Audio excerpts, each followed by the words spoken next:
తెలంగాణలోని ఖమ్మంలో గుంటూరు పట్టణంలో బైకులు చోరీ చేసే వ్యక్తిని అరెస్టు చేసినట్లు గుంటూరు ఈస్ట్ డీఎస్పీ అబ్దుల్ అజీజ్ తెలిపారు. నిందితుడు పరికర సాగర్ వద్ద కొత్తపేట పోలీసులు 11 ద్విచక్ర వాహనాలు 3 ఆటోలను స్వాధీనం చేసుకున్నట్లు వెల్లడించారు. నిందితుడు సాగర్ను పిడుగురాళ్ల వాసిగా గుర్తించినట్లు తెలియజేశారు. స్వాధీనం చేసుకున్న వాహనాల విలువ సుమారు 10,50,000 ఉంటుందని డీఎస్పీ వివరించారు. సాగ్ బైకులు చోరీ చేస్తూ మకాంలు మారుస్తూ ఉన్నట్లు తెలిపారు.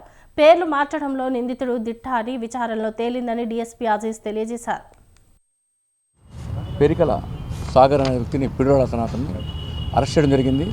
అతని వద్ద నుండి 11 బైకులు 3 ఆటోలు స్వాధీనం చేసుకోవడం జరిగింది. ఇతను ఈ 11 బైకులు కూడా కొత్తపేట పోలీసులు కొన్ని, లాలాపేట పోలీసులు కొన్ని, ఓల్డ్ గుంటూరు పోలీసులు కొన్ని దొంగతనం చేయటం, వాటిని తర్వాత అతను అమ్మటం అవన్నీ జరిగింది. అతను ఇచ్చిన సమాచారం మేరకు ఈ 11 బైకులు 3 ఆటోలు స్వాధీనం చేసుకోవడం జరిగింది. ఈ రికవరీలో సిఐ కొత్తపేట